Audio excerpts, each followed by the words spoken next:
Good morning. I call this hearing to order. A quorum is present.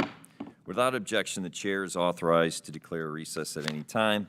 Before we proceed, I would like to go over a few logistical matters. This morning, we will be combining our annual cybersecurity hearing with a legislative discussion of H.R. 7299, the Strengthening VA Cybersecurity Act of 2022. Since the legislation and topic are intertwined, we can be efficient and respectful of everyone's time and discuss them together. To that end, we've invited Senator Rosen from Nevada, original author of the bill, to appear. After opening statements from myself and the ranking member, we'll invite her to speak on her legislation without objection. Members will be recognized in order of subcommittee seniority for questioning witnesses today. This will make it easier for me to ensure all members participating have an opportunity to be recognized. Does any member have a question about the procedures for this hearing? Hearing none, we shall proceed. I now recognize myself for an opening statement. This morning, the subcommittee will be reviewing the Department of Veteran Affairs cybersecurity posture. We will also be reviewing the findings of the annual Federal Information Security Modernization Act, or FISMA, audit. This is the third oversight hearing held by the committee on this topic, and I am pleased that we continue to do this annually. As we've noted before, VA has the second largest IT footprint in the federal government. It is essential that it maintains a mature information security program, especially as cyber threats increase. Our goal here today is to assess how VA manages its cybersecurity program and how well it safeguards its information technology assets. We are interested in exploring VA's response to ongoing cybersecurity challenges, especially as we move into a post-pandemic era, as well as those brought about by geopolitical events. I look forward to hearing from OIT's leadership today. Assistant Secretary Delbene brings a wealth of experience, both industry at Microsoft and as a senior advisor at HHS. Mr. Delbene, I look forward to hearing your thoughts and perspective on this important issue and to working together. As I noted last year, cybersecurity remains a constant and growing challenge in the federal government. The threats to our information systems have only increased since the Federal Information Security Management Act, FISMA, was first passed in 2002. Recent events, including much publicized vulnerabilities, as well as the conflict in Ukraine, have only exacerbated the need for a strong information security program. Between 2004 and 2021, over 17.2 billion records were lost in data breaches. VA's reliance on information technology systems will only increase in the years ahead. While technologies, including the modern electronic health record system, offer new possibilities in accessibility and quality of services, they also bring added risks.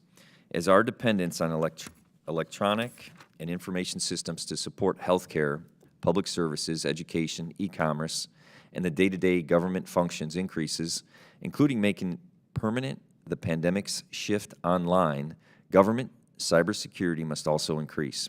Unfortunately, the health sector is not immune to these attacks. Just last week, the FBI announced that it thwarted an August 2021 Iranian state-sponsored cyber attack on Boston's Children's Hospital.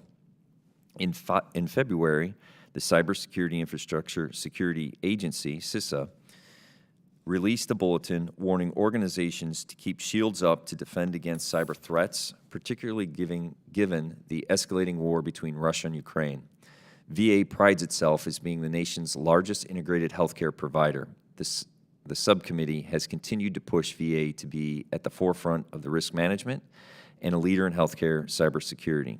Based on several of the IG reports, the subcommittee remains concerned that VA has not done enough to assess risks and develop a long-term information security strategy. We are especially concerned that the same recommendations are made year after year, seemingly without adequate progress in resolving them. I look forward to hearing from leadership within the VA's Office of Information Technology about the department's overall cyber program and cyber strategy. We will also hear from the Office of Inspector General about its recent FISMA audit, outstanding issues, and how VA's cybersecurity posture has evolved over the last several years. We are especially interested in the microscopic picture as opposed to the specific macroscopic picture as opposed to the specific focus on any one system or any one facility. What trends are you seeing? Overall, what is working and what needs improvement? As the Technology Modernization Subcommittee and under the new leadership of the OIT, we are interested in learning what our VA's needs. What additional resources do you need? Financial, technology, personnel, so that VA is ready and that its information security management system is up to the task. America's veterans should be able to access VA services with the peace of mind that their data and privacy will be protected. Our goal is to be a partner in ensuring that you have what you need to fulfill this important mission. I thank the witnesses for being here, and I look forward to their testimony. With that, I'd like to recognize my colleague, Representative Banks, to deliver any opening remarks he may have. Mr. Banks. Thank you, Mr. Chairman. I'm pleased to step in today for Ranking Member Rosendale. This committee has been holding cybersecurity hearings for 4 years. VA's progress in the annual FISMA audit, though, is stagnant. Most of the audit's recommendations carry over unresolved every year. We expect better, especially given the unprecedented funding increases that Congress has provided over the past 2 years. The cyber threats to our country are too dire and increasing too quickly to tolerate business as usual. Ransomware is pervasive, hospitals are increasingly targeted, and medical devices have emerged as vulnerable attack vectors. Our adversaries are hard at work attempting to compromise our technology supply chain. We have finally recognized the threat that the Chinese Communist Party imposes by embedding spyware, backdoors, and malicious code throughout the IT and communications equipment supply chains. I am proud that rolling back this contamination is now U.S. policy, but there is still too much work to do. Our adversaries coordinate all of their governmental, military, and corporate resources to hack our networks and compromise our supply chains. But we do nothing of the sort to defend ourselves. This has to change. We must do better. A whole-of-government approach to cybersecurity is just the start. The VA is the second largest federal agency, and it has to get its cybersecurity house in order. The entire leadership of the Office of Information Security, including the Cybersecurity Operations Center, turned over in the last year. The more that we learn about the situation, the more alarming the picture is of chaos at the very top.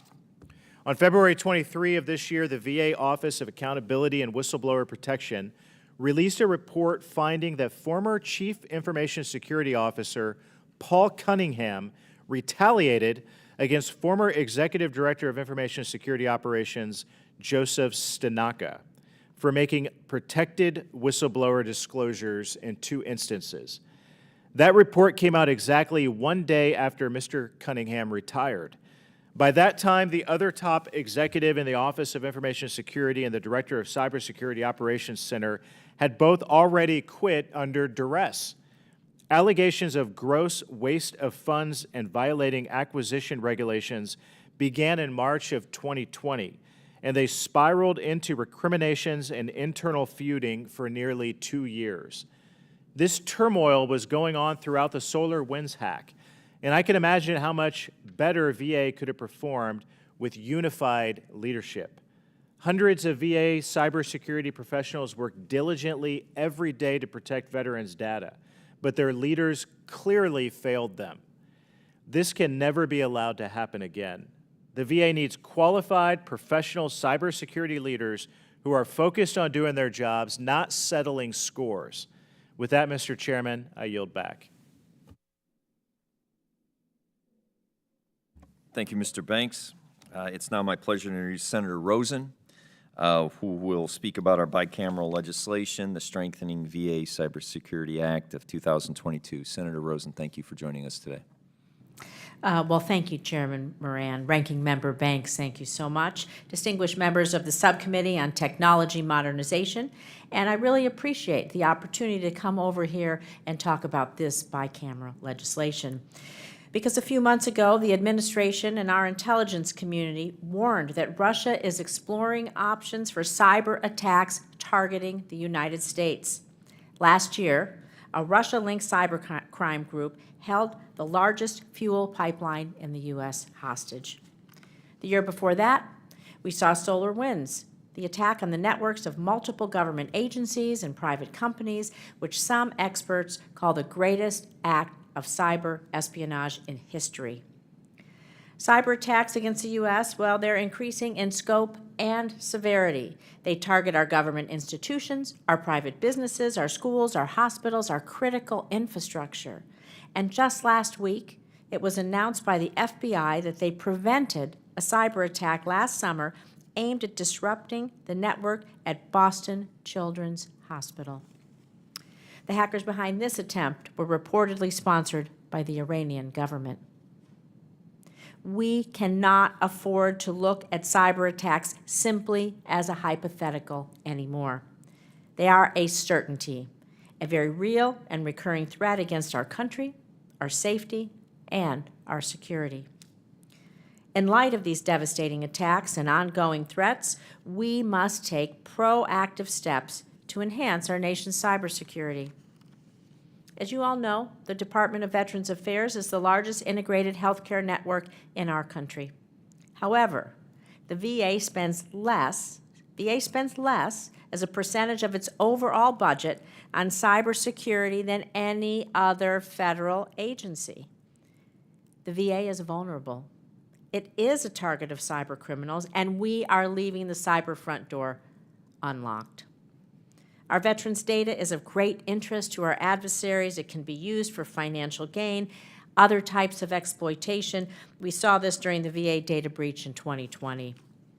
We just cannot allow our veterans, those who put their lives on the line to protect our country, to remain unprotected from cyber attacks.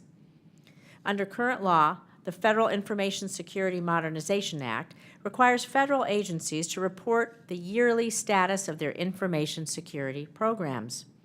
While this is useful, the yearly audit has, like you stated, just become another check-the-box exercise. It fails to take the threat of cyber attacks seriously and at the level we believe we need to. That's why Chairman Moran and I are leading the bipartisan Strengthening VA Cybersecurity Act. This supplements our current efforts to understand the VA's cyber vulnerabilities and to ensure that we protect our veterans' personal information from malicious cyber attacks. This bill would require the Department of Veterans Affairs to obtain an independent cybersecurity assessment from federally funded research and development centers and submit a plan to Congress to address whatever cybersecurity weaknesses are found.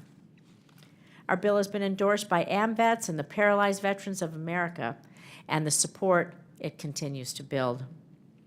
And I want to commend HVAC, the HVAC subcommittee, here we are today, on technology modernization for holding this really important hearing and for taking the steps to move our Strengthening VA Cybersecurity Act forward.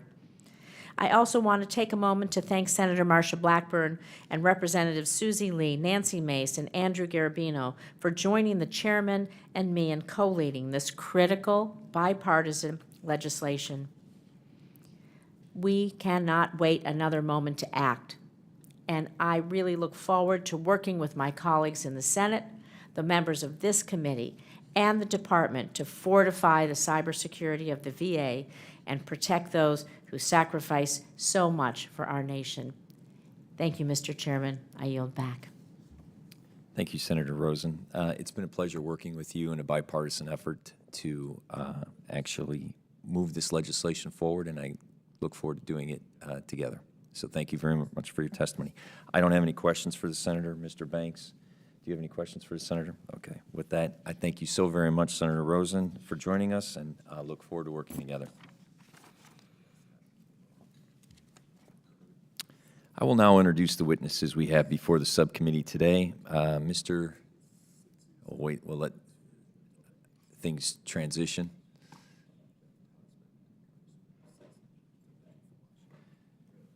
Mr. Kurt Delbonnay is the Assistant Secretary for Information and Technology and Chief Information Officer for the Department of Veteran Affairs.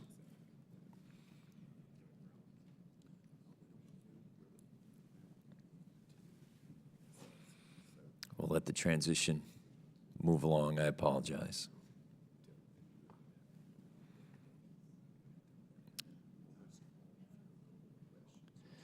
Mr. Delbonnay is accompanied by Ms. Lynette Sherrill, Acting Chief Information Security Officer. Also joining us today is Mr. Michael Bowman, Director of IT and Security Audits Division, Office of Audits and Evaluations, VA Office of Inspector General.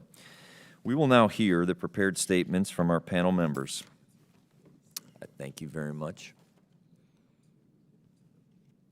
Your written statements in full will be included in the hearing record. Without objection? Hearing none, Mr. Delbonnay, you are recognized for 5 minutes.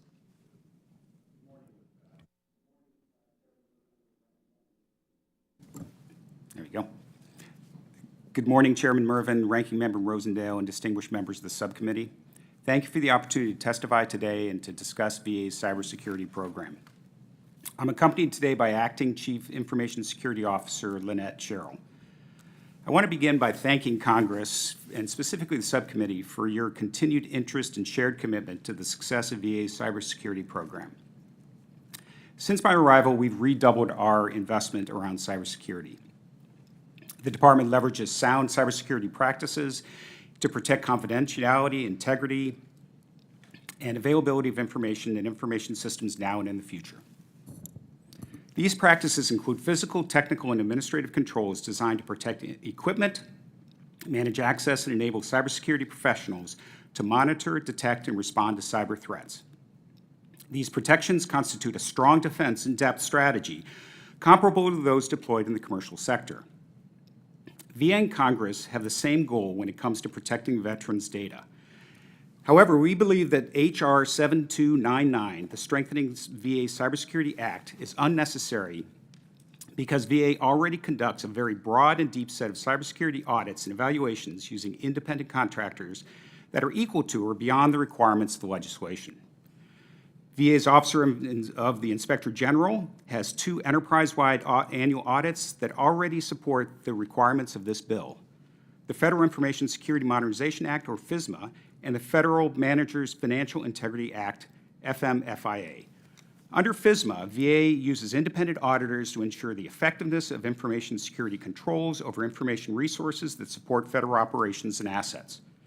FMFIA requires federal agencies on an ongoing basis to evaluate the adequacy of internal accounting and administrative systems, including processes to secure that information and those systems. VA reports annually to the President and to Congress on effectiveness of internal controls and any identified material weaknesses in those controls. VA OIG, using the results of this audit, assesses the effectiveness of VA security controls that would impact VA's capabilities against ransomware, denial of service attacks, insider threats, phishing, and threats to remote and telework capabilities.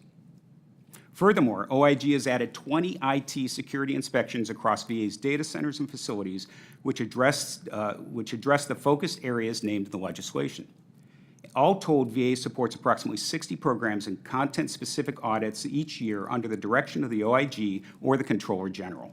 More than 1,200 VA employees and contractors participate and support the audit process each year, and many more provide ancillary support. VA would be happy to brief the committee on the extensive audits that are in place already, reviewing both findings and our progress in remediating any identified gaps and vulnerabilities. Security excellence requires us to relentlessly evaluate and improve our cybersecurity program. The department maintains system and information integrity through cybersecurity monitoring and reporting tools, constantly searching for abnormal traffic patterns. VA maintains a strong partnership with OMB, CISA, HHS, DHS, the FBI, and the DoD to leverage cybersecurity threat intelligence information containing indicators of compromise and adversarial tactics, techniques, and procedures. Following Executive Order 14028 and subsequent federal zero trust strategy, VA is leaning forward and anchoring their cybersecurity strategy on a zero trust first approach. VA already has made significant implementation in our multi-factor authentication, one of the most critical aspects of this program, across our applications and networks. Security excellence integrates zero trust as part of OIT's larger realignment and weaves our top priorities, including people excellence, cybersecurity training authorities, engineering excellence, not just fixing IT bugs, but how can we do better next time, and resource allocation. VA has remediated 93% of CISA's known explicit vulnerability catalog and consistently maintains 90% or greater remediation of all critical and high vulnerabilities across the enterprise. VA achieved almost 95% remediation of the Google Chrome vulnerability, patching a critical vulnerability with significant scope and scale within 14 days. CISA shared VA's best practices with other federal agencies who struggled to patch and scale critical vulnerabilities. While we continue to improve our cybersecurity posture, we do face recurring challenges, one of which is recruiting and retaining high-quality personnel. One possible solution is the implementation of special salary rates for 2210 series employees. VA OIT is currently leading an interagency project team to develop a government-wide special salary rate for GS 7 through 15 positions within the 2210 series. VA is working in partnership with the Office of Personnel Management on this effort and is being coordinated across the federal government through the Federal Cyber Workforce Management and Coordinating Work Group. Another partial solution could be in leveraging the science and technology positions for OIT personnel, although there aren't a sufficient number of these positions to completely meet the need. VA recognizes the challenges of maturing our cybersecurity posture while improving access to services that veterans want and deserve. With the strategies, policies, and programs in place, the Department has risen to the challenge and continues its mission to protect and secure information of and services for our veterans. Mr. Chairman, Ranking Member, and members of the subcommittee, thank you for the opportunity to testify before the subcommittee today to discuss one of VA's absolute top priorities. I'm happy to respond to any questions you may have. Thank you. Thank you, Mr. Delbonnay. Mr. Bowman, you are recognized for 5 minutes. Thank you. Chairman Mervan, Congressman Banks, and members of the subcommittee, thank you for the opportunity to discuss the OIG's oversight of VA's IT security program. My statement discusses the many challenges VA faces for ensuring the confidentiality, the integrity, and availability of VA systems and data. As the second largest federal agency, VA relies on IT systems and network to advance nearly every aspect of their mission. These systems are critical for providing medical care and a range of benefits to millions of veterans and their families. VA is responsible for storing, managing, and providing secure access to significant amounts of sensitive data to include medical records, benefits determination, financial disclosures, and educational records. We recognize that developing and maintaining effective IT security safeguards is a complex undertaking. We also recognize that VA is further hampered by their use of obsolete legacy systems. These antiquated systems are costly to maintain, cumbersome to operate, and difficult to adapt to VA's ever-changing operational and security requirements. Given the risks associated with outdated data legacy systems, implementing effective security controls is imperative for sustaining the integrity, confidentiality, and reliability of critical veteran data. To the extent that VA does not properly manage and secure these IT systems, they become increasingly vulnerable to intrusions by groups seeking to obtain sensitive information, commit fraud, disrupt operations, or launch attacks against other VA systems. FISMA requires agencies to develop, document, and implement agency-wide security programs. FISMA also requires the Inspectors General to provide an annual assessment of agency security programs and practices. As a result, our annual FISMA audit can be considered a scorecard for evaluating VA's performance within its security program. Our consistent audit approach allows us to track VA's progress towards addressing previously identified security weaknesses. In 2021, I testified before this subcommittee on VA's cybersecurity challenges and referred to 26 recommendations from the 2020 FISMA audit. In April 22, we released the subsequent year's audit, which included the same 26 recommendations from the prior year. Of those 26, 23 have been included in every FISMA report dating back to 2018. The number of persistent problems such as weak access controls and deficient configuration management controls underscores VA's incremental progress towards improving its security program. Accordingly, the OIG continues to see many VA systems with default usernames, or weak passwords. The use of weak passwords is a well-known security vulnerability that allows malicious users to gain unauthorized access to mission-critical systems. Consequently, the IG has increased its oversight of IT security projects, including a series of IT inspections. The program focuses primarily on VA facilities that have not been evaluated under FISMA. The goal of the inspection is to broaden our oversight, identifying persistent IT security issues that occur at a local facility level. Our expectation is that VA's resulting corrective action plans can spur progress towards addressing the agency-wide security deficiencies identified in previous FISMA audits. To date, 4 IT security inspection reports have published 24 recommendations for improving security controls. Of these, VA has successfully remediated 12 recommendations demonstrating that VA has the capability of making timely improvements. Management at other VA facilities should review these findings and recommendations and make the necessary changes to ensure their local IT controls are effective. While VA has made some recent improvements in their IT security program, considerable challenges remain. Overall, our annual FISMA audit and other IG reports demonstrate VA has considerable work in order to achieve better IT security outcomes. We believe that VA's successful implementation of our FISMA and IT security program recommendations is vital for addressing ongoing and emerging IT security risks. Until proven processes are in place to ensure effective IT controls are implemented, VA mission-critical systems and sensitive data remain at risk. Chairman Mervan, this concludes my statement. I'd be happy to answer any questions that you or the other members of the subcommittee may have. Thank you, Mr. Bowman. I now recognize myself for 5 minutes of questions. Mr. Delbonnay, how would you grade VA's progress regarding its cybersecurity program? Got to get used to pressing the button there. I think we've made significant progress. I think if you look at the OIG's report, they would confirm that we've made progress. I would probably say they think we haven't made progress fast enough, and we should make faster progress, and we're very much focused on doing that moving forward. I think if you think about some of the challenges that the OIG mentions, certainly older systems become a challenge because the systems do not take advantage of the most up-to-date security profiles and capabilities. I also think we need to move more to the cloud, because then you take the infrastructure capabilities or the security, advanced security capabilities of the cloud infrastructures, those you leverage with applications that you build there.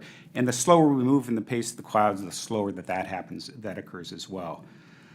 I think we've made significant progress in some of the most critical areas, and you have to remember that security is very much of a risk-based approach. If you think about the VA, something like 1.5 million devices under control, you have to focus on those things that are the absolute critical must-dos first, and then cascade from there to the other things we need to do.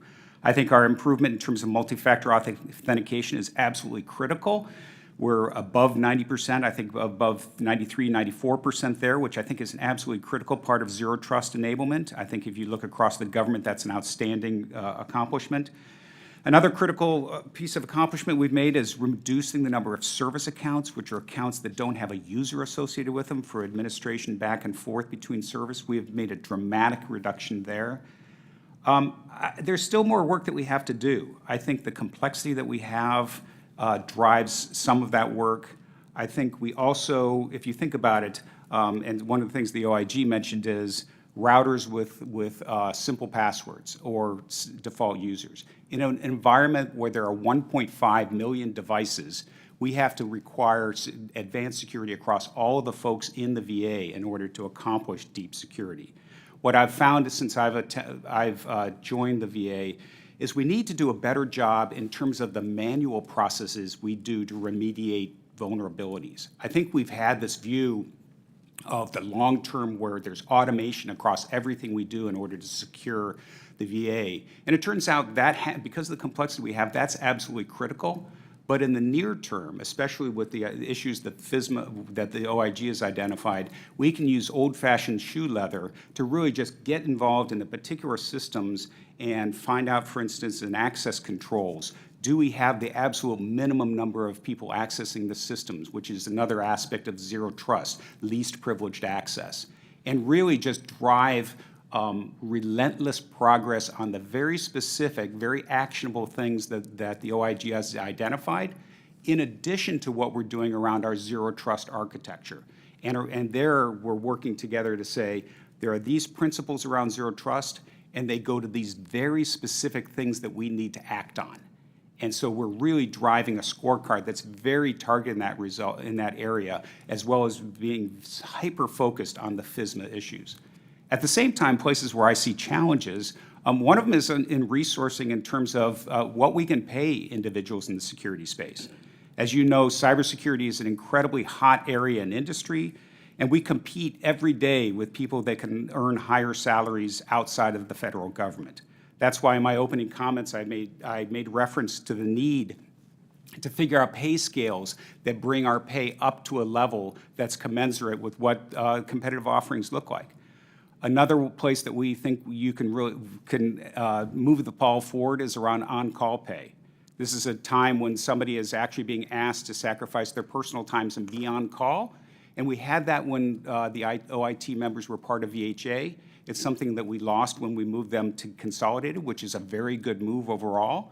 But we're working through proposals to bring on-call pay back, and I think that's critical as well. That's obviously something we have to work across the administration to figure out how to do. But those are really, getting those resources is really critical. So in balance, I think you can count on us being very risk-focused, being very focused on the absolute top things that need to happen now, having a strategy around zero trust that we're super focused on a measurable set of outcomes, and then really remediating and being hyper-focused on the FISMA findings and their recommendations. I'm meeting very frequently with the team. I think it's at a higher energized level than it has been in the past, and I'm convinced we'll accomplish great things in the coming year as a result. Okay. With that, I will recognize Mr. Banks for 5 minutes of questions. Thank you, Mr. Chairman. Ms. Sherrill, the VA issued a new cybersecurity strategy twice in the last 2 years. Why was the cybersecurity strategy rewritten twice, and what is different in the newest version from the older one? Sir, I know we issued, I want to maybe clarify this. Are you talking about the cybersecurity strategy that was released in October of 2021? Yes.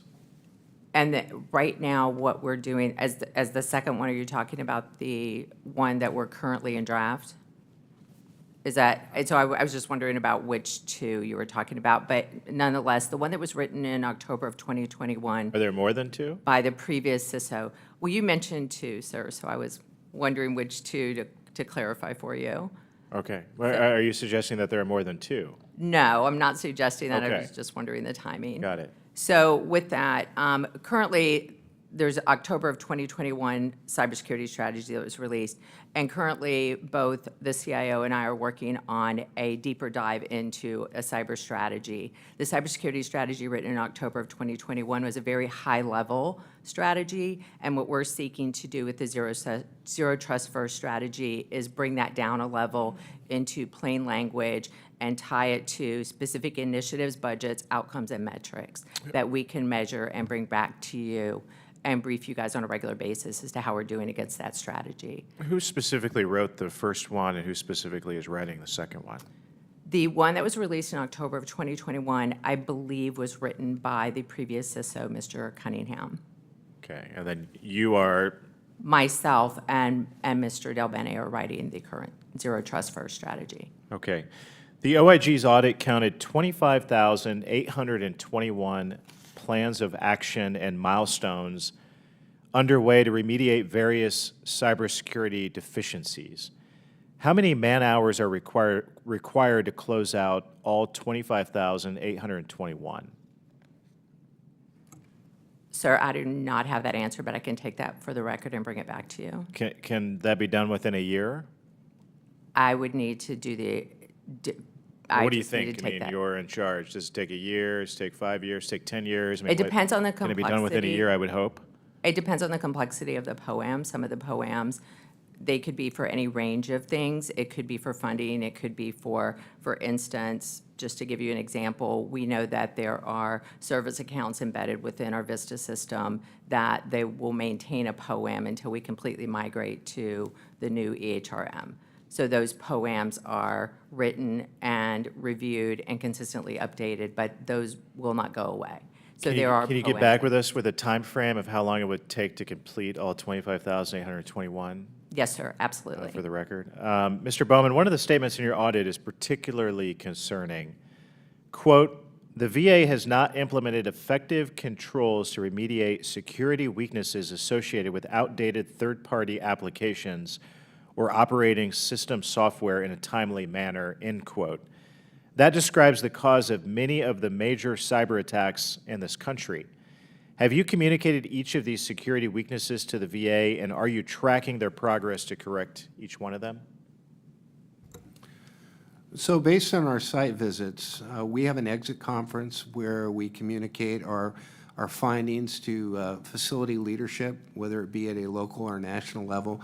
So you're making reference to legacy systems, as far as things are not supported by the vendor, obsolete systems, and that's been a finding for a number of years. But it comes up every year in our FISMA report when we meet with OI&T on a weekly basis or a monthly basis to discuss our site reports. We're talking about legacy systems. And I think communication is one of our strong points. I think under the Mr. Delbane's administration, we're having more frequent communication to discuss vulnerabilities than we ever have in the past. So I don't think communication's an issue. As an IG, we can just be transparent, and we can effectively communicate, and we can remind VA what we think is important. Beyond that, I'm not sure what we can do. Okay. Ms. Cheryl, are you prioritized closing these particular vulnerabilities, and how are you doing that? Yes, sir. We have a priority to close those particular vulnerabilities that Mr. Bowman mentioned, and we are doing that through a deep dive currently into each of the 26 findings and developing metrics, outcomes, and roadmaps to get to good. As Mr. Delbene mentioned, the shoe leather and tenacity statement, we are bringing the teams in and having that discussion. What can we do, even if it's manually right now, to really move these remediations forward on the most critical systems? Clearly, VA is a large enterprise. We have more than 600 systems in our FISMA inventory, and the teams, we feel like, have been trying to eat the elephant as a whole. And so we are going to focus them in on our most critical systems and use that to both teach the teams what right looks like as we deep dive on each system and clear them from each of these findings. Okay, Mr. Chairman, if you don't mind, I have one final quick question for Mr. Bowman. It appears that your annual audit is consistently generating new findings and recommendations as fast as the VA can resolve them. How will the VA ever resolve all of them? So the FISMA report's been very consistent with its findings and recommendations. As I mentioned in the oral statement, the 26 recommendations are carryover from at least 2018 and many going back 10 years. Now, the IT inspections have come up with new findings and recommendations, but a lot of those findings are consistent with the FISMA report. They talk about access control issues, default passwords, weak passwords, talks about configuration management issues, so excessive permissions on systems. Where the IT inspections differ is on physical security controls. FISMA doesn't get into that, but the IT inspections do. And VA has demonstrated that they can remediate these findings and recommendations rather quickly. So what you see remaining are the ones that have been called out for many years, that are more institutional findings and recommendations that are more difficult to resolve in a year time or maybe even 5 years time. So the new ones seem to be remediated quickly. The institutional findings, they tend to remain, and they'll probably remain on the books for several years to come. Thank you. I yield back. Thank you, Mr. Banks. So something that came to my mind very quickly, and Congressman Banks was in the Indiana State Senate. I was a local elected official. And with our audits, I was a township trustee, distributed poor relief, had thousands of vendors. And our audits, if we had the same vulnerability or the same audit year after year that weren't corrected, then the state legislature and the governor froze our budgets to make sure that we made that a priority. It was something that he voted on, and it was a pressure point. Now, you talked about institutional vulnerabilities versus correctabilities. I guess the question is then, of those 26 since 2018 or over those 10 years, or those 23 out of 26, Mr. Delbene, what is the strategy to correct those institutional specific vulnerabilities that show up year after year after year? And that's why I believe that the value of the importance of the piece of legislation that we're discussing today adds value to that, to be able to move things forward. Thanks for the question. It's a really good question. The first thing I would step us back to the fact that cybersecurity is a risk-based strategy. It's a risk-based discipline. And you focus on the things that are absolutely highest priority. And think about things like multi-factor authentication. That's all about shutting the front door to people who you don't know, essentially. You validate that this person accessing your systems truly is that person that you think it is. Those sort of things are the highest priority that we have in terms of securing the enterprise. If you take the kinds of things that are identified within the FISMA audit, they are high on the priority list, but they are just slightly down, in a click down or 2 clicks down, but things we absolutely want to get to. I think something that's been different recently is our approach to getting to those. And by the way, I would say, in terms of the partnership we have with Mr. Bowman and the OIG, it has been very good as of late. I think the communication is better than it's ever been. I will say, if you look at his introductory remarks, there is no lack of them inspecting us deeply. And so as far as 7299 is concerned, my concern is that it's a duplication of the process that we already have. And they have the longevity of multiple years where they've been doing this. And they can drill down into areas that are a reflection of where they've been in the past and where they want to go in the future based on how they deeply know us. And so that's kind of the concern I have there. But getting back to your original question, I think historically, when you have an organization that's as complex as the VA, you tend to say and when you have an industry that's always inventing new solutions on how to tackle these complex problems, your mind immediately goes to, let's come up with the IT system that is going to do things like audit every single endpoint to make sure that we've got complexity in our passwords. And so you go for the long-term solution. What we need to do is spend more time on the near-term solutions so that we can secure things better today. We can get farther down on that click-down list into these very important recommendations, while at the same time we're investing in the longer-term solutions. As you know, with the VA, we go back and forth with the demands on new features and functionality in our IT systems versus securing the enterprise. I think that shows up in how well we do the long-term automated solutions that we desperately need, but it also means that long-term nirvana state is going to be elusive, and it's going to take time for us to get there, as Mr. Bowman says. In the meantime, the thing we need is more of us looking specifically to shut down specific vulnerabilities and doing more audits ourselves so that we see that we are actually complying with some of the recommendations and that they identify, which are good cyber practice and good hygiene. So the 2021 FISMA report rates VA cybersecurity at not effective. What is your opinion, or do you concur with that rating? I don't. I read back in the report, and I didn't see where it actually said that it was ineffective, but so I'll have to go back and read that one. I think we've made significant progress. I think some of the highest risk issues we actually are being super proactive on, like multi-factor authentication, like removing service accounts, additional things. The other thing you have to keep in mind is some of the things that we have in the VA, I would have loved to have had in the private sector.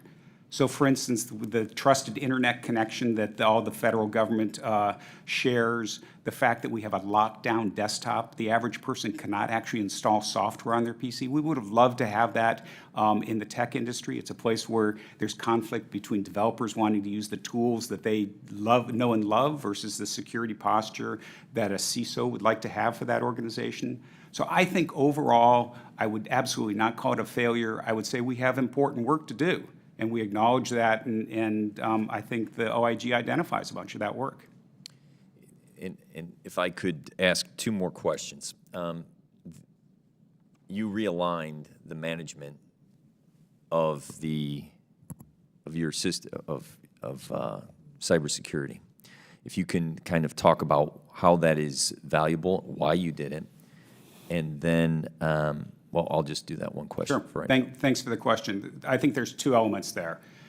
First is when I came to the team, I saw some layers of management that I thought we could probably increase the efficiency and the rapidity of decision-making if we removed.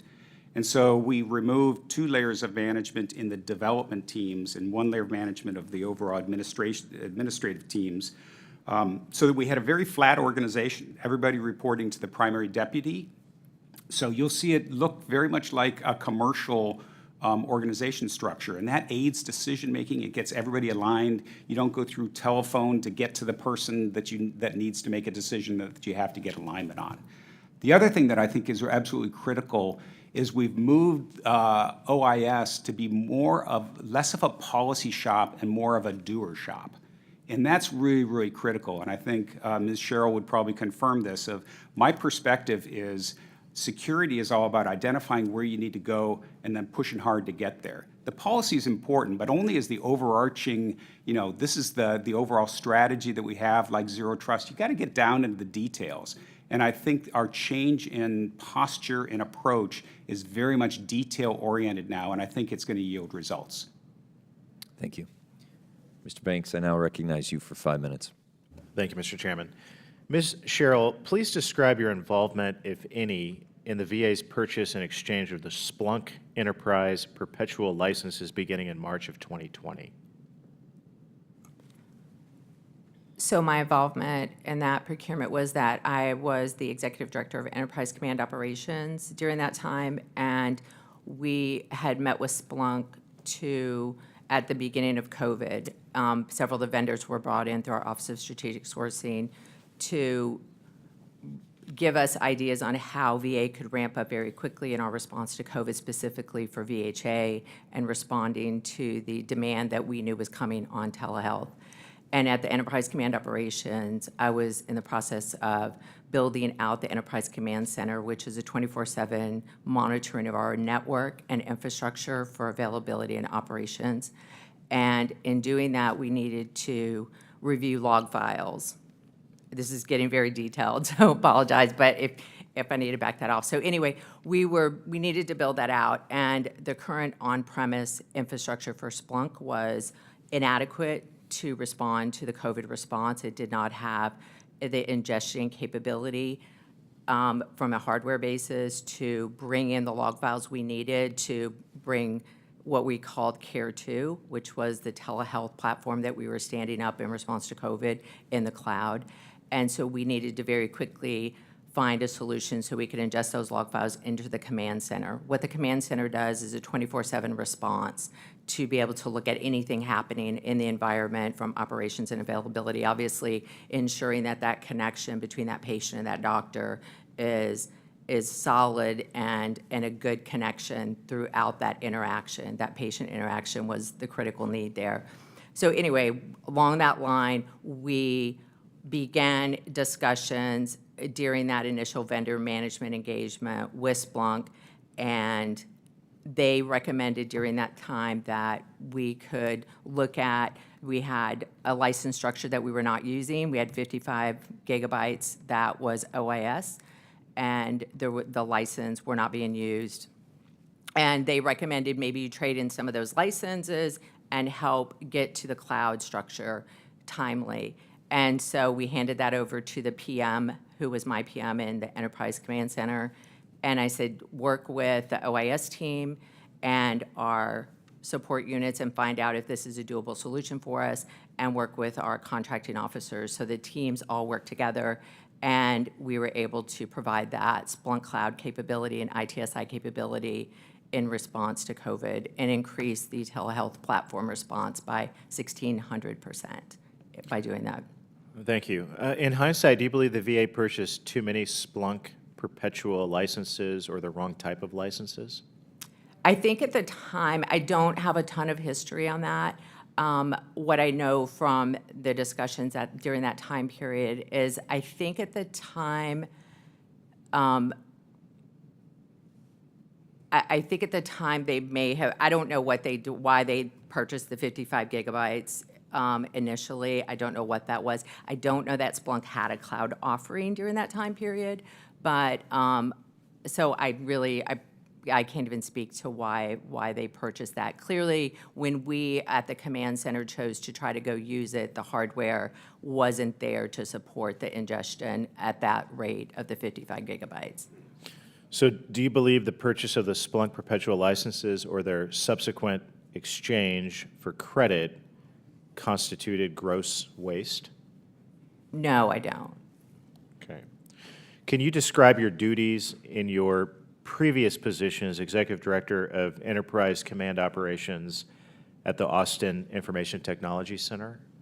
So I'm based out of the Austin Information Technology Center, but my duties spread enterprise-wide. The Enterprise Command Operations Center is incorporated of the Enterprise Service Desk, which handles about 5 million interactions a year from VA end users. It's comprised of the Major Incident Management Team, Problem Management Team, and Office of Emergency Management, which is all the responses to events and major incidents throughout the enterprise, and then the build-out and stand-up of the Enterprise Command Center, which is a 24/7 Enterprise Command Center to respond to any events happening within the VA network infrastructure and applications. Okay, last question.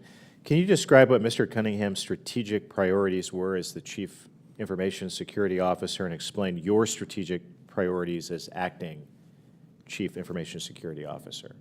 I do not know what Mr. Cunningham's strategic priorities were other than the October 2021 strategy that was released. I didn't have one-on-one conversations with him about his strategy. I transitioned out with him as he was retiring, so he told me what his leaning forward would have looked like, and aligning around FISMA and aligning around the FISMA requirements in 3554.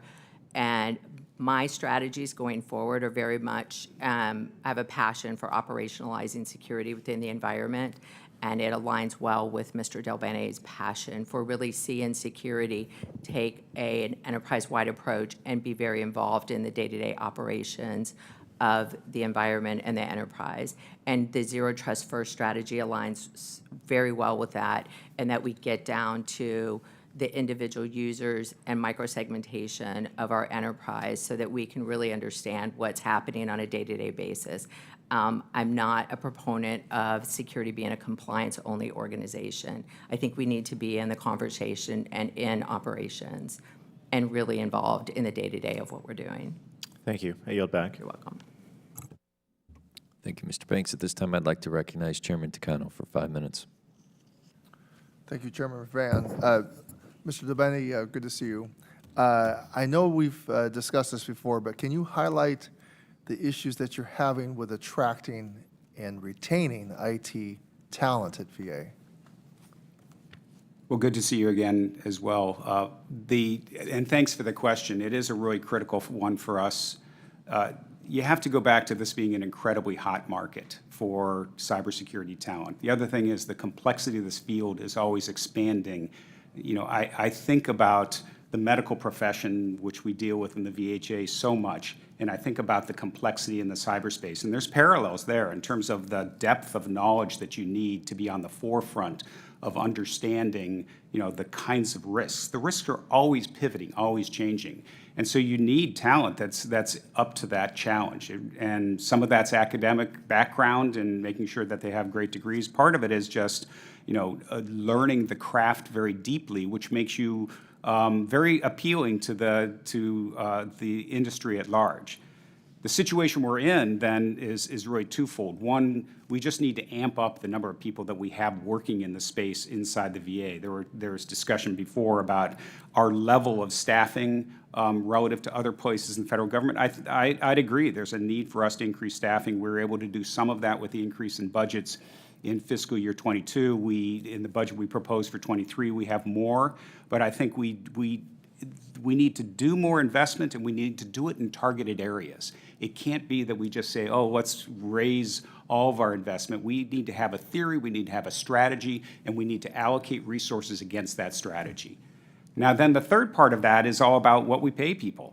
And in an incredibly competitive market, we're dealing with GS7 through the GS15 scale and the 2210 version of that, but it's just low. In Ms. Cheryl's organization, just this past couple weeks, we lost 2 people that we made offers to at the SES level because they went to industry and got higher pay.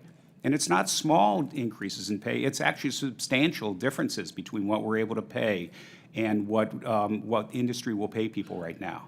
Now, on the positive side, we have the sacred mission of the VA, which really energizes people, particularly veterans. We're over 50% veteran in the OIT organization.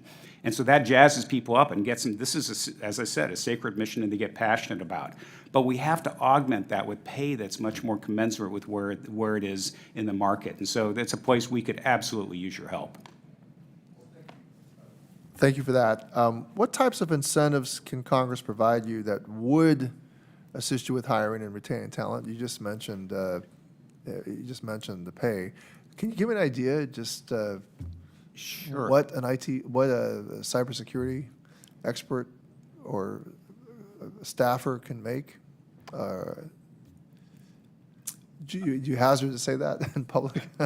I certainly think that they can make substantial amounts over the top end of the GS15 scale. Okay. And the SES scale. I wouldn't hazard.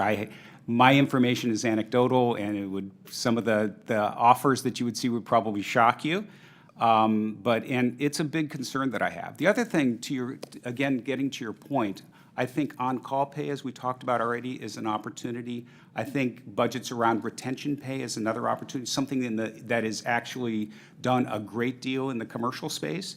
If I hear that I'm potentially going to lose an important person, you bet that I'll be able to go to HR and say, I need this amount of incentive to keep that employee there. I will say my time in federal government is still quite limited, and the conventions that are used in the federal government might be quite different from the commercial sector, but it really is around what the base level pay is, whether we can help people on-call pay, and what are the other incentives that we can provide financially to kind of up the overall. We talk in terms of commercial about what the package is. Now, the package here, as I said before, is also about serving veterans and that sacred mission as well, and that factors in for a lot of people. Thank you for that. From your current perspective, is the distribution of contractor versus federal employees at an appropriate level?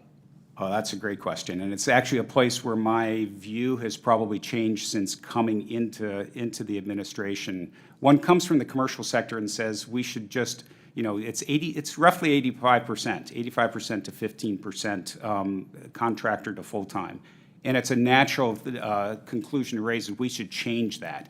If we could change that, it would be great. It would be a very difficult thing to do in the near term.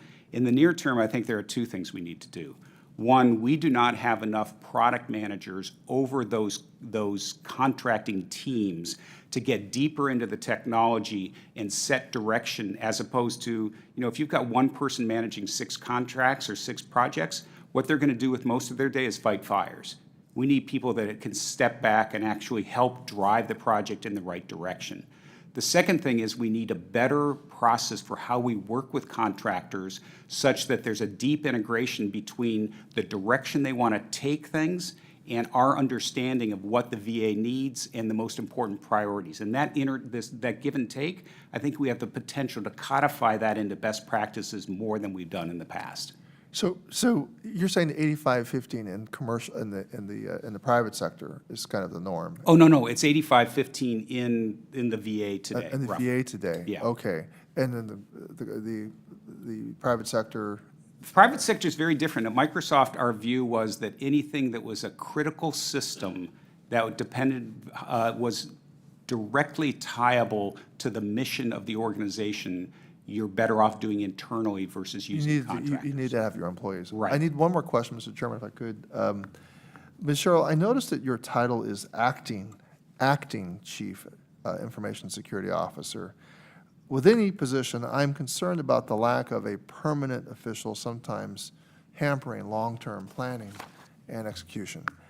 Does the department have plans to name a permanent CISO, and when will that occur?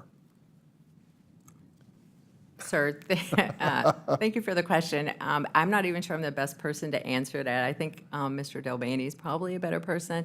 I would be an applicant in that process. Okay, all right, Mr. Delbany? Thanks for the question. We are in the process of interviewing and hiring for a permanent CISO. I think Ms. Cheryl is a candidate, and she's been doing quite well in the role. But we also believe it's important to have an open process where we look to see what the best talent is that's out there across the board. All right, well, good luck, Ms. Cheryl, on the process. And I don't have a dog in the hunt, so you do what you need to do, Mr. Delbany. All right, I yield back. And just to follow up on that, Mr. Delbany, what is that timeline? At this point, I believe the job position description is out there, and we're forming, in fact, I think we probably already formed the panel that will be, but don't quote me on that one. I can get back to you on the specific time frame, but we are well into the process. We've just described what the position is. We're going out to industry and finding people that are interested. Just to connect the dots, we're looking for continuity in order to answer those issues and able to have someone that consistently is in that position. Based on the piece of legislation that mandated you have someone in that position permanently. It's a good point. The other thing, as Ms. Cheryl said, one of the transitions that I think is important to make in this CISO role is from policy to execution. And it is a passion that Ms. Cheryl has and something that we share. You know, strategy is always about, or strategy in the cyberspace is about keeping your eyes open as to where things are going, setting a course, and adapting that course as threats change. But it's all about execution. And the policy is important, but it's most above all, it's about execution in the right direction. Ms. Cheryl, if I could, does the VA have an effective ticketing and workflow system to track information security issues and identify thematic problems? The VA right now has a ticketing system for OIS. To answer your question directly, I don't believe that we do. I think that we have an OIS, cybersecurity ticketing system, and we have an operations ticketing system. And it is my goal and been my direction to the team that I would like to see them move into the security team to move into the operations IT service management tool. What that will give us is the leverage of bringing ops and security together around assets and systems, and that level of visibility will advance VA's cyber and operations program like tenfold at least. Okay. Does the VA have security steering committees or other organized structure for problems, trends, and ideas to reported upwards to management? We do. We have several. The most specific area we have is a governance process where teams can bring their subcommittees that report into what we call the strategy architectural governance process, and security is a subcommittee under that. That is the most transparent and immediate process, but there are also several councils that teams have formed where they feel like they've been sort of naturally formed amongst the teams, where they bring communities of interest together to share best practices across the organization as well, and those also feed into those committees and into our overall governance structures. So realizing that this is going backwards, I'm going to ask you this question, Ms. Cheryl. Okay. The fiscal year 2020 annual cybersecurity performance summary, it showed that the total number of attack incidents by attack vector in 2018 was 1,776. For fiscal year 2018, for fiscal year 2019, it dropped tremendously to 827. What do you attribute that to? I'm not going to have that answer. I'm happy to go back and have the team do the history and get that to me and bring it back to you. Okay. Because then there are steady increases, and I was just curious, which leads me to the question of funding.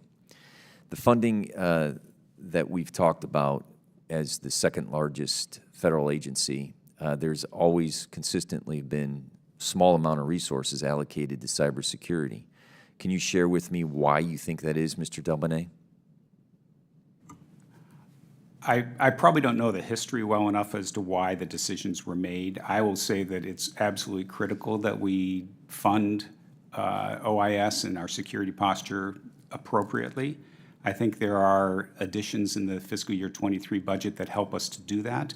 I think it's going to be a multi-year process for us to actually ramp that funding. We have to find the talent to add to, the staff, and that's going to take us some time. I do think that getting to a place of increased funding around cybersecurity over a number of years is a place where we can partner together and we can talk about where we think there are gaps in the funding and or gaps in our investment, I should say.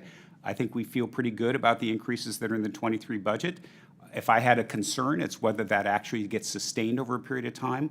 One of the worst things you can do in IT, in tech systems, is to invest 1 year on a multi-year project and then have the investment fall off. Mm-hmm. Another thing that we're doing to get really ruthless in our prioritization is doing one-to-end lists that include every place that's funded by Congress and places even that aren't, so that we actually are in real time balancing our budget and figuring out what's below the cut line and what's above the cut line. And we'd be happy to share that kind of information as well. I want to get super honed on that, and that'll show the places where we have gaps in funding. And if I can follow up, you've talked a couple of times on the on-call compensation.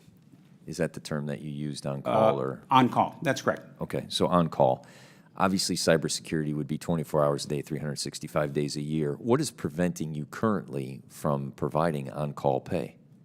My understanding is that it's not in the, pardon me if I'm wrong, I think the Title V funding that our positions are under. It was in the title that was appropriate for those folks when they were over in VHA. And so we have to come back and figure out how could we add that mechanism into the title that they're currently under as part of an OIT employee base. Is there any type of data that would show what that increase would lead to when it comes to the budget? I think we could calculate that. We could come back to you on that. Okay. With that, I yield. Thank you very much. I yield to Mr. Banks for 5 minutes. Thank you, Mr. Chairman. Ms. Sherrill, how has the pandemic shifted VA's cybersecurity needs and the threats that it faces? Well, I think the cybersecurity needs, based on the pandemic, obviously most of our workforce went remote, but I think the technology and the infrastructure investments that VA has made over its modernization over the past several years put VA in a good place to be able to respond to that. So our workforce largely was able to go remote for most things. Cybersecurity, as far as our incident response teams, there's a portion of them that cannot work remotely because of just the data that they deal with. So they remained in our Security Operations Center in Martinsburg during the pandemic time period. But the pandemic itself, other than the shifting to remote, we had, like I said, largely the infrastructure and the items in place as part of the modernization we were already undergoing in operations to respond well to that. So I think it is the infrastructure investments have helped our cybersecurity posture. We're able to, for instance, scan laptops before somebody connects to the network remotely. That probably 6-7 years ago we wouldn't have been able to do. So I think as far as a big change in cyber, I don't think it's made a huge change because we were well positioned already. Mr. Delbene, anything to add to that? Yeah, a few things. And I think Ms. Sherrill described it well.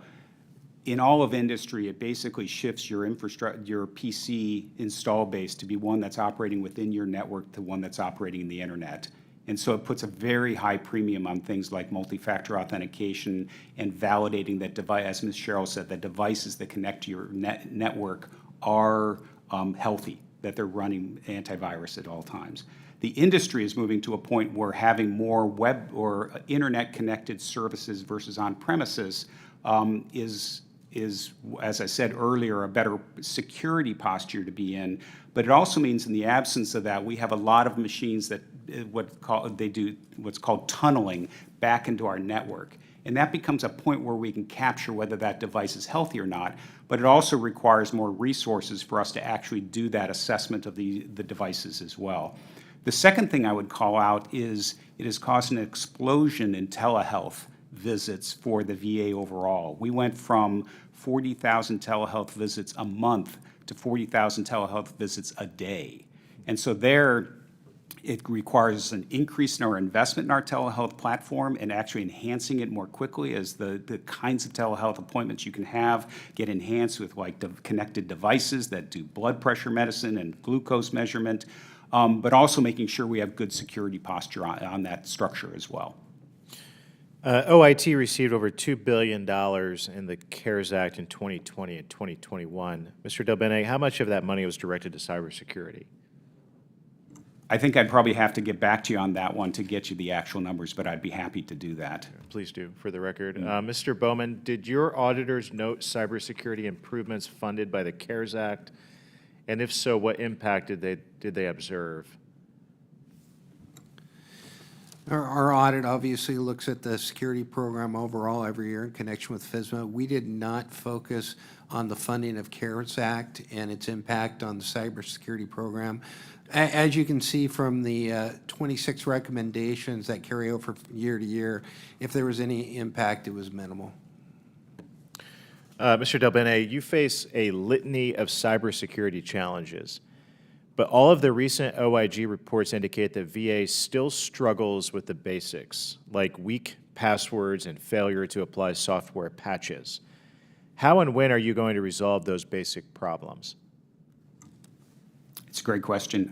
I would agree with you. There are lots of challenges across the board that we're excited about attacking and attacking in a super focused way.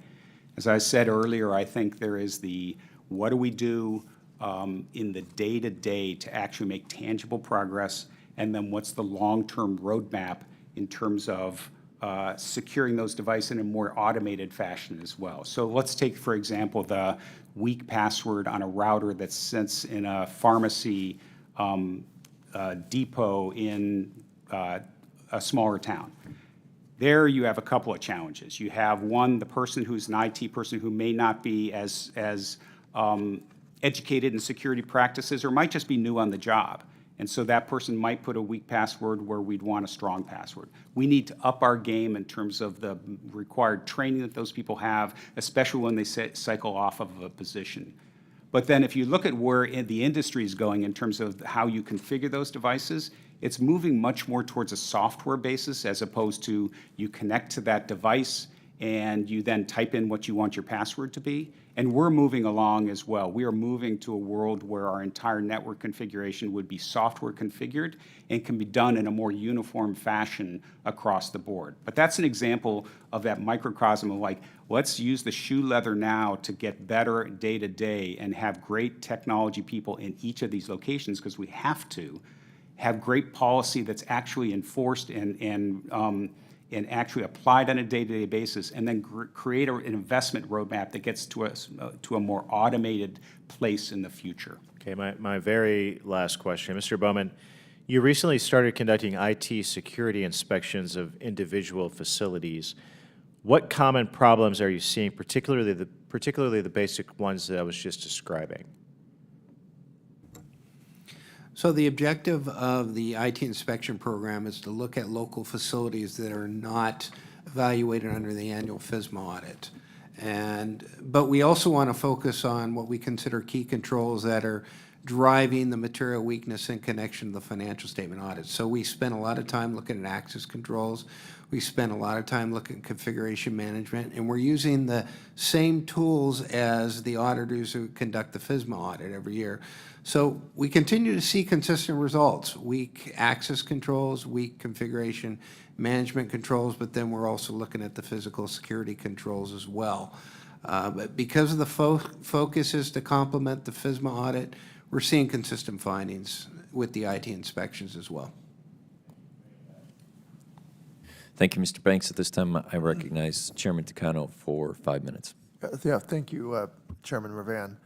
Mr. Dalbeni, how can we best provide agency CIOs and leadership with useful, immediate information that will help them manage and address cybersecurity threats and risks?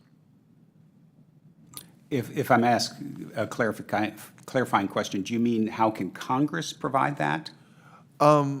Yes, I mean, and I'm referring to in the interagency context, like CEOs of CIOs, your counterpart in DoD, and that's the main sort of interaction. So. It's a really good question, and I would say the first thing I would say is I'm early in my tenure, and I've focused most of my time in our own shop in terms of trying to kind of get my head around the complexity of this organization and what our priorities are. I think there's an opportunity to share best practices and our roadmap as an entire federal government. And I applaud things like 14028, where the administration is saying everybody should move towards zero trust, and then try to do a kind of this is how we see that happening. But I think there's more we can do to bring those organizations together and define and codify what those best practices look like. I should have been more specific. Mm-hmm. I'm thinking more in the intelligence sharing arena, and knowing that DoD and VA share intelligence for a number of reasons, and in the context of our current conflict, the current conflict in Ukraine, Mm-hmm. and the heightened search for vulnerabilities. So that's where my question is coming from. Well, I think there's work in progress already where we get a lot of signal from DHS and from CISO in terms of threats that are hitting the federal government overall. I think there's opportunities to do more unification across the industry. My previous employer spent a bunch of time kind of working with the federal government to say, hey, we're seeing these kinds of threats. You can imagine a much more inclusive effort around getting that signal from industry and then collaborating across the government to kind of synthesize that signal very quickly into we see this threat, here's what we need to do about it, and then coordinating that action. So I think we got some of the right things in place. We got DISA or CISO and DHS playing their role. We've got some industry players, but I think it can be consolidated and coordinated better. I'm not sure whether that answers the question, but I think there is an opportunity well, just there. like you're touching on it, like are there ways to improve interagency cooperation such that risks and threats are communicated across the federal government? And you kind of are saying that there seems to be that already. I think there are elements of it, but I do think it is kind of a top-down where we've got some of these coordinating agencies that do a pretty good job of actually announcing, hey, there's this threat. We had one recently on a escalated execution bug that was found in VMware. And so there was a good job of actually having that information come down to the departments and with saying, basically, this is a critical thing. It needs to get fixed over the weekend in our case. And we actually executed over the weekend and got it fixed. I think what there isn't as much is the different departments talking to themselves about what their roadmaps look like and saying what is the ideal across that entire universe of both best practices, likely roadmap. I think it's more top-down, and it could be more side-to-side than it is today. And then industry could play a more inclusive role, but a neutral role where they're not promoting their own particular stacks, but saying this is what the threat looks like overall. Well, I know you've been on the job a very short period, but specifically with the Department of Defense, have you identified additional needs, given the operational dependencies that you have with DoD? That I think is much more in the EHRM space, which I know you all are aware of. There is, and it's actually an interesting and an evolving area where we now depend upon the DoD and the enclave where Cerner is installed. And we have these connections to organizations like DHA and DMDC for services that we consume as part of delivering EHRM, I'm sorry. And so we need to figure out the coordinated governance of those resources that we get from the DoD. And I think that's something we're talking deeply with them about, but it's in its infancy. If you think about what they've done, DoD was the first customer, and now we're customer number 2. It's not surprising that we're in its infancy when we think about how do we share login and how do we share authenticating a user.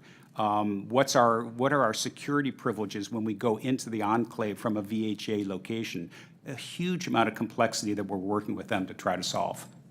Yeah, well, look, I'll yield back. I think you've answered my question. Yeah.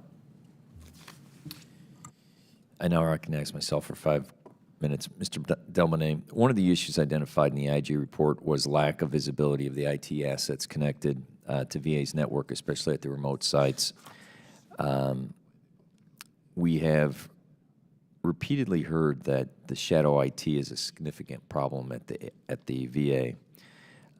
If you could just talk about the systems that are in place and what you think the answer to the shadow IT as a risk factor going forward and how we can solve that. Thanks for the question. It's a very good one. Shadow IT is not something just for the VA that there are challenges there, but industry as well. Any commercial provider or commercial entity will have the situation where lines of business will build their own system and they'll do it independent of the central IT organization. And then we get a certain amount of that going on in the VA as well. I think what's most important is that despite the fact that, well, one, it would be great to leverage those solutions so that they can be used more broadly across the VA, or that we can get the economies of scale of managing those in a central way, developing them with the competencies that we have. But there's always going to be decisions where particular or agencies will want to do their own thing. That doesn't absolve them from having to meet a security posture in particular that meets the standards of the VA. And so this is a place where I think we have a significant amount of work to do in the VA, where we have to inventory, to your original question, we have to inventory those systems. We have to find that they're out there. We have to reach out to the people that manage those systems and say, here's the requirements. Here's what's needed to secure those systems. The next thing I think we have to do is, again, as automation becomes a much more critical part of securing the organization, we need to negotiate such that there's an agent or a small amount of code that's run in these systems that can validate in real time that they're running the right updates, that they have the right ports open and not open, et cetera. And we did a lot of this in my previous employer. We created a toolkit that basically somebody could install, and it would just essentially do that inventory, put that into a central location, and then we could actually see that all those systems are operating appropriately. Just one other thing that was alluded by your question is this whole area of our inventory, and it's a place where we've had rich discussions with the OIG about where their findings are slightly different than our findings in terms of devices that are out there. It is a bit of a cat and a mouse because the network is changing so quickly. We may inventory at one time, they may inventory at a different time with slightly different results. And a lot of the discussion we have is, are those differences substantial? And so there's work to be done, or are they coincidental based on the timing when we do those scans? Okay. Ms. Sherrill, what percentage of VA overall assets is your SOC able to identify and monitor? What tools are you using to monitor your assets? Thanks for the question, sir. We have visibility on the 1.4 million assets that Mr. Delbany mentioned. As far as the tool sets that we have, I would like to take that and get back to you. It's a rather extensive list. Okay. Of those authorized systems, how many are classified as high impact? I'm going to have to take that one and get back to you. Thank you. And then just to follow up, and I think I know the answer to this, of the high-impact systems, what is your average percentage compliance when measured against the NIST 800-53? I will take that one also and get back to you, get you those details. Thanks. Mr. Bowman, if I could, can you share some of your findings regarding IT infrastructure and the assets management? Has OIG's work yielded any big-picture findings? Now, if I want to make reference to our IT inspections, when we're identifying assets connected to the network compared to how VA scans and monitors its network, we are looking at a local scan at the remote facilities. And because of those local scans, we're able to see a lot broader IP address range than maybe the central cybersecurity scanning efforts. And a lot of that has to do with the local personnel identifying all assets that are connected to the network. And if VA doesn't have the right parameters, their scans will not identify everything that's connected and make sure the security postures are appropriate. So when we're on local facilities, it's a different approach. And because of that, we're able to see a different picture of systems connected to the network. Okay. At this time, I'd like to recognize Chairman Takano for 5 minutes. Well, thank you. Mr. Delmany, there's a rather exciting program that most Americans don't know the VA has undertaken, and it's the VA Million Veterans Program, which has established a goal of sequencing the whole human genomes of at least 1 million veterans for medical research. They have several 100,000 already collected. Some of that's been actually sequenced. This program is generating enormous amounts of data that the VA is responsible for managing, storing, and potentially sharing with the broader research community. And I assume that is part of the plan, because we do want researchers taking advantage of this incredibly diverse, probably the most diverse and most voluminous collection. I mean, the NIH has nothing close. We far outpace the British health system. The Chinese would love to have a pool of data as rich as this. And of course, what's at stake are the tremendous discoveries that we can make to improve the health of Americans, but all human beings. But it's also imperative that this data be adequately protected from cyber attacks, especially if you choose to share it with outside research institutions. So my questions are, what additional resources does the Office of Research and Development need to protect this data and achieve VA's mission of sequencing whole human genomes of at least 1 million veterans? Well, thanks for the question. I'm excited about the opportunities, as you mentioned, for the VA to provide a research database that can be used, if you think about where we're going in terms of using mathematics and AI and machine learning to solve new health problems, it's dramatic. And as you say, we have a population base that can really be help in that regard. There's really a lot of work that needs to be done in the VA that we're working on around creating a rich and unified and well-structured data platform inside the VA overall. And it's not just in the space around medical research. The entire industry needs to move towards a world where there are definitive sources of data. So for instance, if it's vet data in this particular place, there should be only one of those places. And that there's a movement from, in the old world, what you would do is take the data out of one place and put it in another so that you could compute upon it. In the new modern world, the cloud factors in much more substantially because of the vast resources that are available, but also this idea that you bring compute to the data as opposed to you bring the data over to the compute cluster. And that's really important. The only way you can do that is if you have an overall strategy in your organization for how you're going to structure data, what the governance is going to be of people that try to operate against the data. And so we have work going on to say, what do those data lakes look like?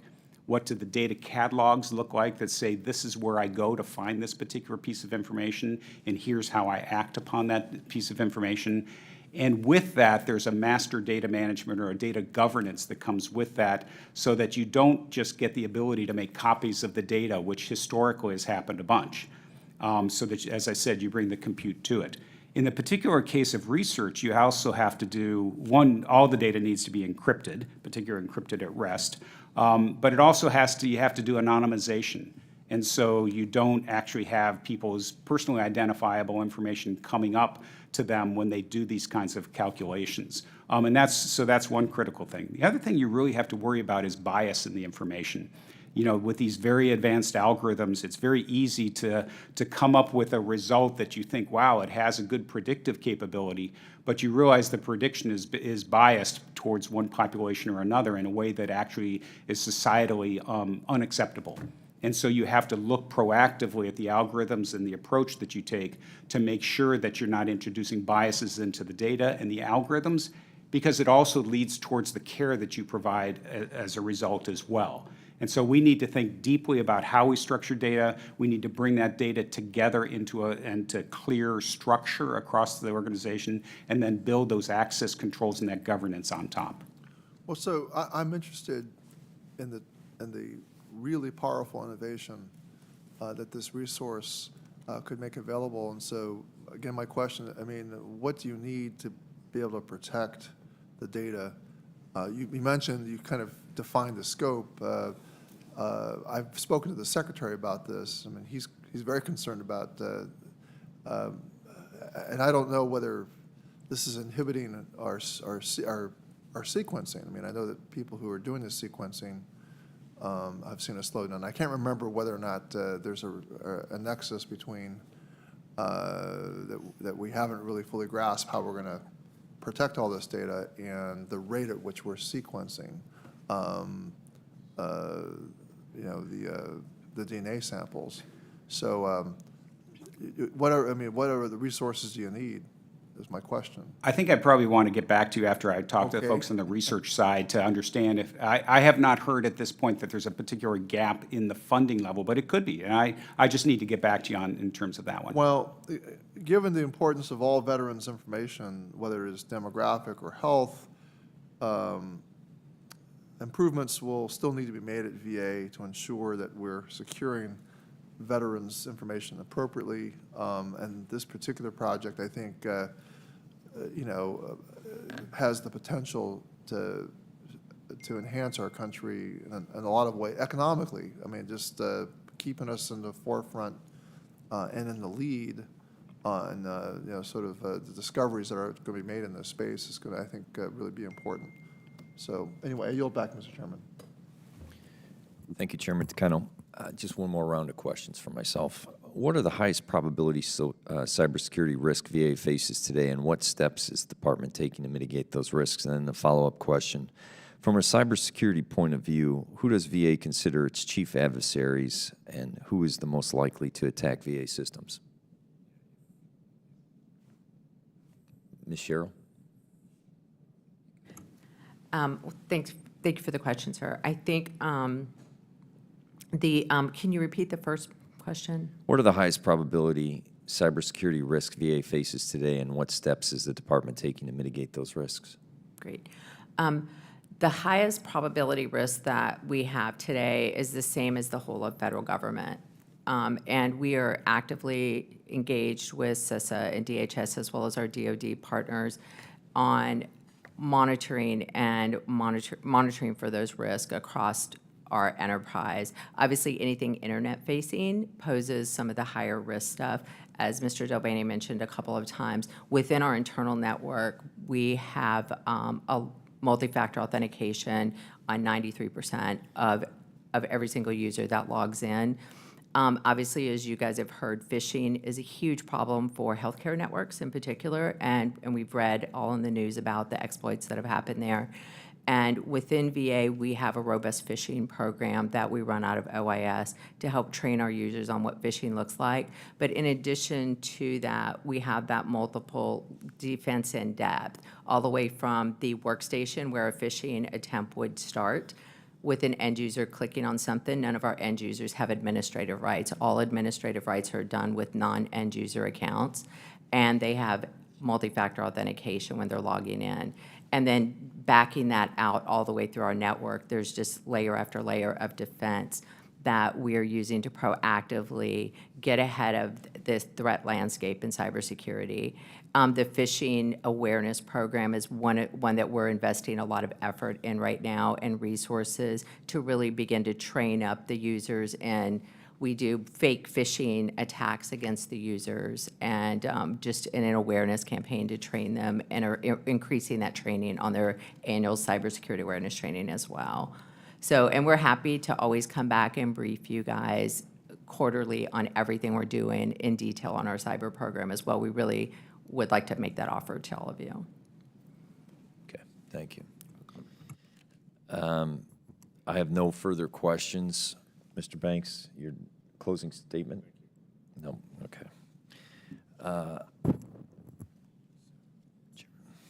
I would like to thank the witnesses for their participation today. I think we need to continue to examine this issue and to work together to address challenges in the cybersecurity space, and more importantly, to provide VA with the tools and resources needed. I hope this underscores that I believe that cybersecurity must be the guiding part of the department's technology modernization efforts. I look forward to continuing this conversation and hope that we begin to see some real progress in VA's efforts to address these longstanding problems. Ultimately, what I want to say is what's at risk are our veterans' personal information. And in order for more people to participate in the process when it comes to benefits and access to health care, access to telehealth, we have to be able to protect them and have the confidence of those individuals. So ultimately, it starts with those types of reports coming out and what we can do to mitigate the number of reoccurring instances that show weakness. And when we do that and we can find solutions to that, then you'll have more confidence, which will have more participation, which means that we're doing our jobs in providing the promise to our veterans. So if we can eliminate that one obstacle, I think it benefits the entire system. So I want to work together with that goal in mind, and I thank you very much for your participation today. With that, all members will have 5 legislative days to revise and extend their remarks and include extraneous material. This hearing is now adjourned. Thank you.